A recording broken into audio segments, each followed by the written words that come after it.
আকাশবাণী আগরতলা। স্থানীয় সংবাদ পড়ছে চন্দন লেখাপাল। এখনকার বিশেষ বিশেষ খবর হলো, নেতাজি সুভাষচন্দ্র বসুর জন্মদিন আজ পরাক্রম দিবস হিসেবে উদযাপিত হচ্ছে। কেন্দ্রীয় জলশক্তি মন্ত্রকের প্রতিমন্ত্রী ড রাজভূষণ চৌধুরী রাজ্যে জলজীবন মিশন প্রকল্পের রূপায়ণের কাজ প্রত্যক্ষ করতে সফরে এসেছেন।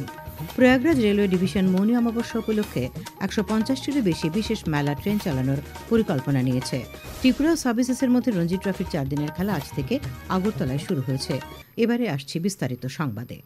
নেতাজি সুভাষচন্দ্র বসুর ১২৯তম জন্মদিন আজ সারা দেশে পরাক্রম দিবস হিসেবে উদযাপিত হচ্ছে। রাষ্ট্রপতি দ্রৌপদী মুর্মু, উপরাষ্ট্রপতি জগদীপ ধনখড়, প্রধানমন্ত্রী নরেন্দ্র মোদী পরাক্রম দিবসে নেতাজি সুভাষচন্দ্র বসুকে শ্রদ্ধা জানিয়েছেন। সামাজিক মাধ্যমে রাষ্ট্রপতি বলেছেন যে নেতাজি ভারতের স্বাধীনতা সংগ্রামের সবচাইতে দৃঢ় এবং অনুপ্রেরণামূলক ব্যক্তিত্বদের মধ্যে একজন। তিনি বলেন যে তাঁর স্বাধীনতার আহ্বান লক্ষ লক্ষ ভারতীয়কে স্বাধীনতা সংগ্রামে যোগ দিতে অনুপ্রাণিত করেছিল এবং স্বাধীনতা অর্জনের জন্য নেতাজির নিরলস সংকল্প ও আজাদ হিন্দ ফৌজের সাহসী নেতৃত্ব ভারতীয়দের বিভিন্ন প্রজন্মকে অনুপ্রাণিত করবে।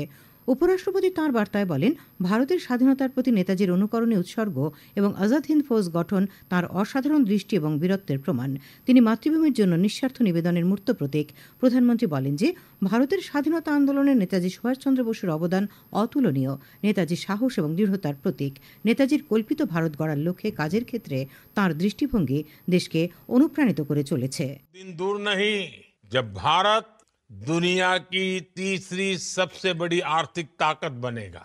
हमें नेताजी सुभाष की प्रेरणा से एक लक्ष्य, एक ध्येय, विकसित भारत के लिए निरंतर काम करते रहना है और यही नेताजी को हमारी सच्ची कार्यांजलि होगी। রাজ্য আর যথাযোগ্য মর্যাদায় পরাক্রম দিবস উদযাপিত হয়। স্কুল, কলেজ সহ বিভিন্ন প্রতিষ্ঠানে জাতীয় পতাকা উত্তোলন করা হয়। রাজ্যপাল ইন্দ্রসেনা রেড্ডি নাল্লু আজ আগরতলার মহারাজগঞ্জ বাজারে নেতাজির পূর্ণাঙ্গ মূর্তিতে পুষ্পার্ঘ্য অর্পণ করে শ্রদ্ধা জানান। এ উপলক্ষে আয়োজিত অনুষ্ঠানে রাজ্যপাল বলেন, বীর যোদ্ধা নেতাজি সুভাষচন্দ্র বসু ছিলেন দেশের স্বাধীনতা আন্দোলনে যোগদানকারীদের মধ্যে অন্যতম। তিনি যুব সমাজকে উদ্বুদ্ধ করে ব্রিটিশের বিরুদ্ধে লড়াই করেছেন। তাঁর লড়াইয়ের চেতনা থেকে উদ্বুদ্ধ হয়ে যুব সমাজকে জীবনের সমস্ত বাধা অতিক্রম করে এগিয়ে যাওয়ার পরামর্শ দেন তিনি।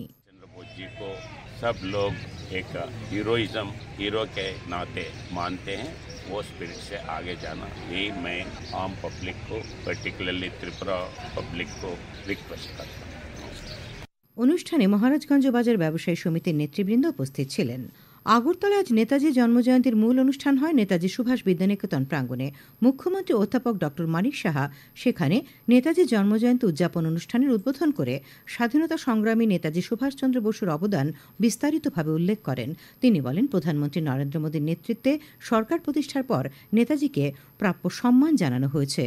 সুভাষচন্দ্র বসু একজন, আমরা দেখতাম সবসময় যে আপোষহীন একজন যোদ্ধা। উনি আজকে তরুণ, বিশেষ করে যুব সমাজ যারা আছে তাদের কাছে একটা প্রেরণা, এবং আগামী দিন যে উনার আদর্শ, তার জীবন কর্মধারা এবং উনার যে দেশপ্রেম, সেটা আমাদেরকে এবং বিশেষ করে যারা যুব সমাজ আছে তাদেরকে আরও বেশি উপলব্ধি করার প্রয়োজন আছে। অনুষ্ঠানে অন্যান্যদের মধ্যে বক্তব্য রাখেন স্কুল পরিচালন কমিটির সহসভাপতি ড দিলীপ দাস, পুর নিগমের মেয়র দীপক মজুমদার প্রমুখ। এরপর নেতাজি সুভাষ বিদ্যানিকেতন থেকে একটি বর্ণাঢ্য শোভাযাত্রা আগরতলা শহরের বিভিন্ন পথ পরিক্রমা করে। শুরুতেই একে একে বিদ্যালয়ের মাঠ থেকে বিভিন্ন সুসজ্জিত ট্যাবলো বের হয়ে শহরের বিভিন্ন পথ পরিক্রমা করে ফের স্কুল প্রাঙ্গণে ফিরে যায়। কেন্দ্রীয় জলশক্তি মন্ত্রকের প্রতিমন্ত্রী ড রাজভূষণ চৌধুরী রাজ্যে জলজীবন মিশন প্রকল্প রূপায়ণের কাজ প্রত্যক্ষ করতে উত্তর ত্রিপুরা জেলার দামছড়া এবং দশদা ব্লক সফর করছেন।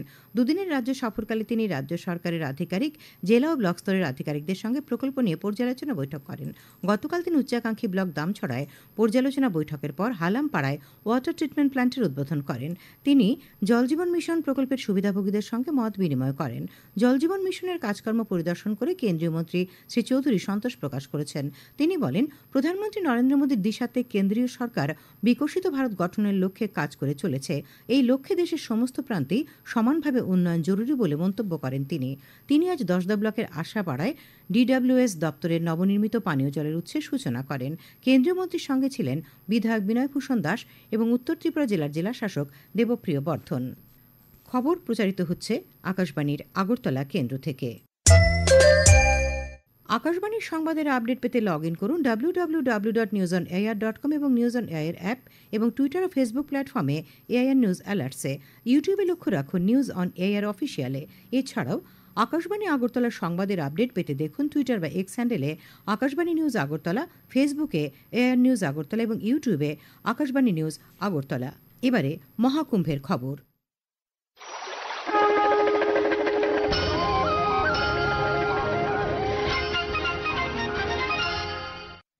প্রয়াগরাজে মহাকুম্ভ মেলায় প্রথম 11 দিনে বিপুল সংখ্যক পুণ্যার্থী পুণ্যস্নান করেছেন। মেলার দায়িত্বে থাকা প্রশাসনিক কর্তাদের অনেকেই মনে করছেন এই প্রবণতা বজায় থাকলে মেলা শেষ হতে হতে আগত পুণ্যার্থীর সংখ্যা 85 কোটি ছাড়িয়ে যাবে। জানা গেছে আগামী 5 ফেব্রুয়ারি চতুর্থ শাহী স্নানের ঠিক 3 দিন পর প্রধানমন্ত্রী নরেন্দ্র মোদী মহাকুম্ভ মেলায় যেতে পারেন। কেন্দ্রীয় স্বরাষ্ট্রমন্ত্রী অমিত শাহ মহাসঙ্গমে 29 জানুয়ারি পুণ্যস্নান করবেন। এদিকে প্রয়াগরাজ রেল ডিভিশন মৌনী অমাবস্যা উপলক্ষে মহাকুম্ভে প্রত্যাশিত ভক্তদের যাতায়াতের সুবিধার্থে 150টিরও বেশি বিশেষ মেলা ট্রেন চালাবে। এই বিশেষ ট্রেনগুলি প্রয়াগরাজের 9টি স্টেশন থেকে নির্ধারিত সূচি অনুযায়ী চালানো হবে।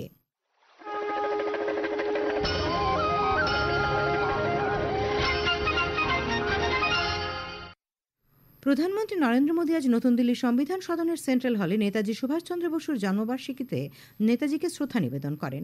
লোকসভার অধ্যক্ষ ওম বিড়লা, প্রতিরক্ষামন্ত্রী রাজনাথ সিং, কংগ্রেস সভাপতি মল্লিকার্জুন খার্গে এবং অন্যান্য নেতারাও শ্রদ্ধা জানান। সেখানে উপস্থিত স্কুল ছাত্রদের সঙ্গে 2047 সালের মধ্যে বিকশিত ভারত গঠনের বিষয়ে প্রধানমন্ত্রী মত বিনিময় করেন। তিনি জলবায়ু পরিবর্তন মোকাবেলার একটি হাতিয়ার হিসেবে প্রধানমন্ত্রী সূর্যঘর যোজনার কথাও তুলে ধরেন। রাজ্যের বিভিন্ন জেলায় আজ নেতাজি জন্মজয়ন্তী যথাযোগ্য মর্যাদায় উদযাপিত হয়েছে।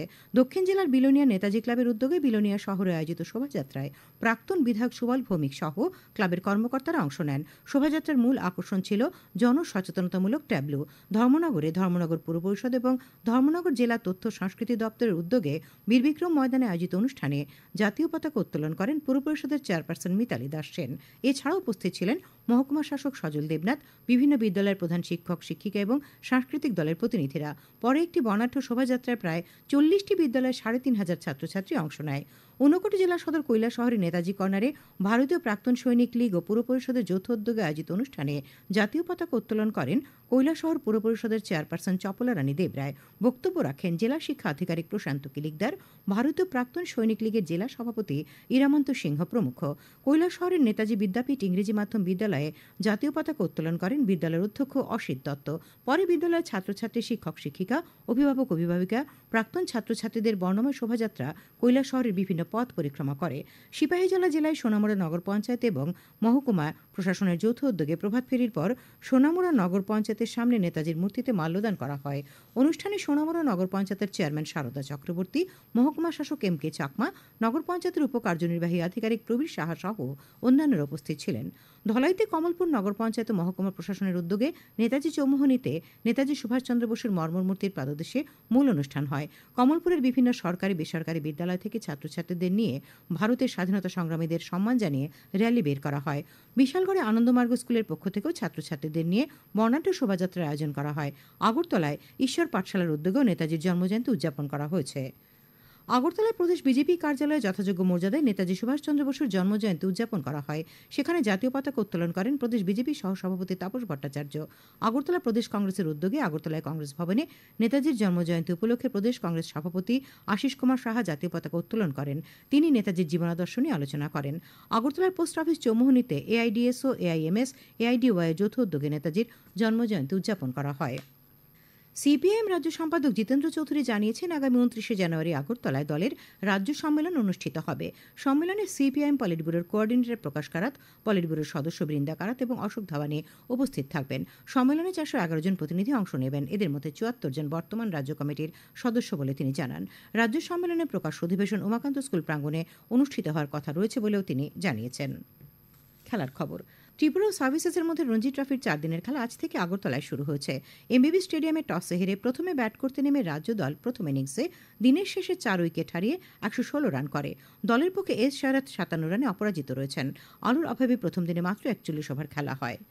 আসন্ন প্রজাতন্ত্র দিবসকে কেন্দ্র করে আজ নরসিংগড় পঞ্চায়েত মাঠে দৃষ্টিহীনদের মধ্যে এক প্রীতি ক্রিকেট ম্যাচ অনুষ্ঠিত হয়। ত্রিপুরা ক্রিকেট অ্যাসোসিয়েশন ও রাজ্য ক্রীড়া দপ্তরের সহযোগিতায় লুইব্রিল একাদশ ও হেলেন কেলার একাদশের মধ্যে 18 ওভারের সীমিত ম্যাচটি হয়। তাতে বিজয়ী হয় হেলেন একাদশ। দলের পক্ষে সর্বোচ্চ রান করেন Sukanta Sarkar. Cricket association for the blind in ত্রিপুরার সাধারণ সম্পাদক সঞ্জয় ধন ভৌমিক এই খবর জানিয়েছেন। আবহাওয়া আগামীকাল আকাশ পরিষ্কার থাকবে, সকালে কুয়াশা পড়বে।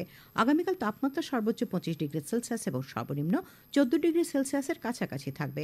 আজ দিনে সর্বোচ্চ তাপমাত্রা ছিল 22.2 ডিগ্রি সেলসিয়াস এবং সর্বনিম্ন 15.8 ডিগ্রি সেলসিয়াস। শেষ করার আগে খবরের বিশেষ বিশেষ অংশগুলি আর একবার। নেতাজি সুভাষচন্দ্র বসুর জন্মদিন আজ পরাক্রম দিবস হিসেবে উদযাপিত হচ্ছে। কেন্দ্রীয় জলশক্তি মন্ত্রকের প্রতিমন্ত্রী ডক্টর রাজভূষণ চৌধুরী রাজ্যে জল জীবন মিশন প্রকল্প রূপায়ণের কাজ প্রত্যক্ষ করতে এসেছেন। প্রয়াগরাজ রেলওয়ে ডিভিশন মৌনী অমাবস্যা উপলক্ষে 150টিরও বেশি বিশেষ মেলা ট্রেন চালাবে। ত্রিপুরা সার্ভিসেসের মধ্যে রঞ্জি ট্রফির 4 দিনের খেলা আজ থেকে আগরতলায় শুরু হয়েছে। স্থানীয় সংবাদ আজকের মতো এখানেই শেষ হলো।